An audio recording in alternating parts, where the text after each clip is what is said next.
Hello, Scorpio! Anong swerteng negosyo or career ang para sa'yo ngayong darating na bagong taon 2025? Nasaan ang swerte mo ngayong 2025? Unahin na natin ito astrologically. Mag-share muna po ako ng ilang info in regards dito. Ito kasing si Jupiter, ang ating sinisilip dahil siya yung tinatawag na planet of luck, expansion, wealth.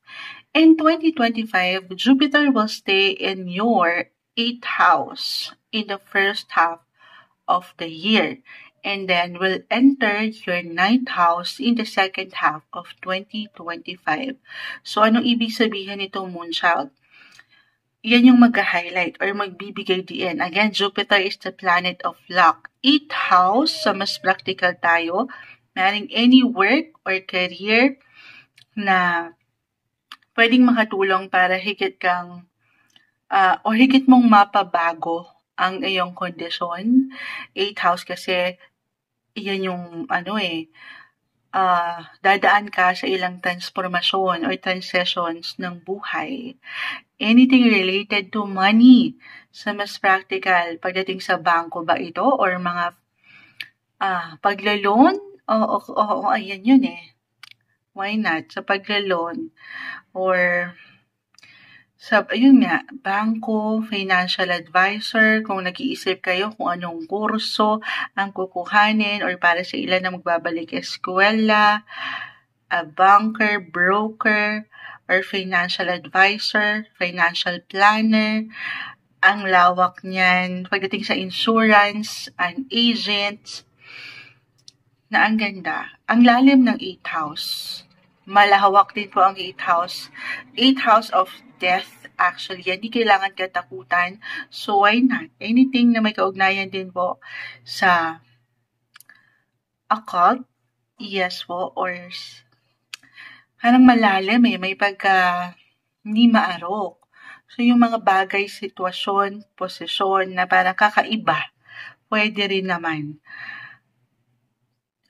Okay, but biglang naisip ko, yun nga, banker sa mas practical, or a therapist, astrologer, yes po, sa 8th house kasi, since naturally, itong si, Jupiter, nasa inyong sign.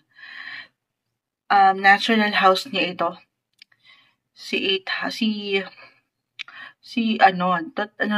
Naahang si Moon siya, di pa naubos yung kape niya. Tayo po ay live na live sa YouTube, guys. Babalikan ko kayo. Pero, medyo na-overwhelm ako sa 8th house kasi may pagka deep. Why not?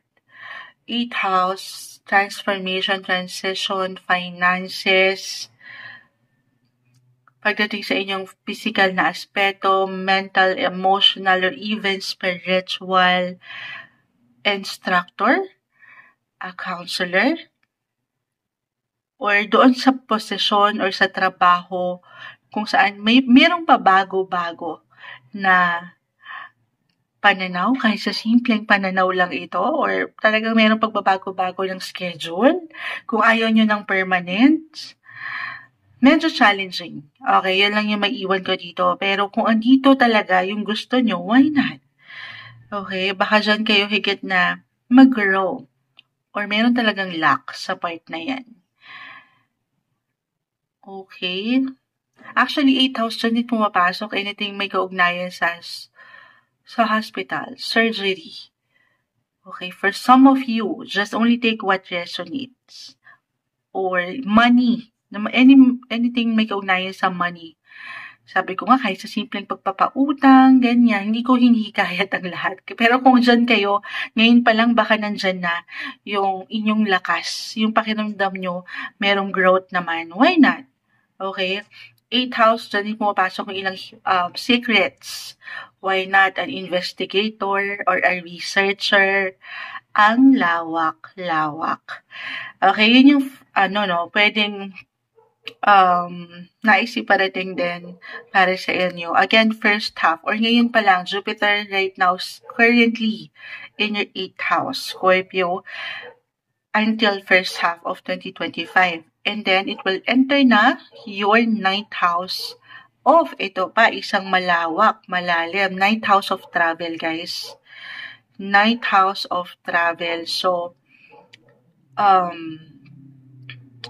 anything na may kaugnayan sa ibang bansa pa rin ito, sumasang-ayon ang ilang ingay sa paligid, patawarin, maaga-aga pa po, or any airline job. Why not? Flight attendant, a pilot, or airline worker. Why not? Ninth house. Diyan kasi din pumapasok ang law. Yung merong justice. Why not? You can be a judge or a lawyer. Ayan. Or a philosopher. Religion. Maaring may kaugnayan din sa pagiging isang priest. Why not? Or a professional sa inyong ginagawa. Kung saan kayo expert. Kung saan kayo magaling. Okay, kung saan kayo mapapangat niyo yung inyong katalinuhan. Okay, or you can be a professor, a teacher, a mentor din, or anything work na may kaugnayan din po sa inyong father. Or merong father figure din tayo dito nakikita. Or kung ano yung trabaho ng iyong tatay, if ever, just only take what resonate. Baka kayo na yung magmana. Anong negosyo yan? Why not? Pero long distance travel work, pwede rin po. Kahit over the net lang ito, yung negosyo na natural na ngayon sa karamihan. Or ticket agent. Or travel agents. Ayan ang umaangat para sa inyo. Kasi dyan pumapasok ang education, higher education actually, religion, and pagdating sa law, travel, ang lawak. So, especially in the second half, baka meron siyang something lack. Aring, sabi ko nga, ilang changes, transitions, transformation. Okay, wait lang guys. Pinost ko yung camera, ano naman siya. Ayan. Something na patuloy na parang merong completion or meron kayo hinahabol dito na pagtatapos. Education kasi na-mention ko no? Hindi magiging madali itong work na ito, lalo pa sa una. Pero 10 and 10 yung rating. 10 of Wands, 10 of Cups. Fulfilling sa feeling.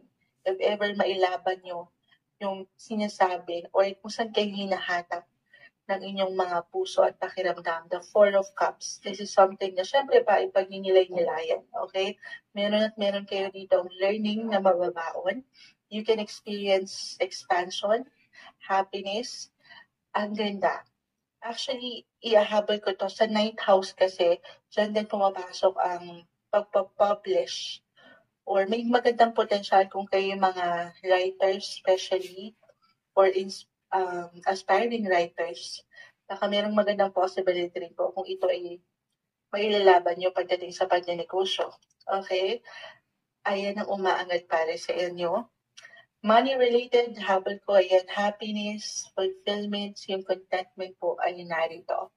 Maraming possibility, magandang posibilidad ang parating sa pagnenegosyo. 2025 para sa inyo, Scorpio.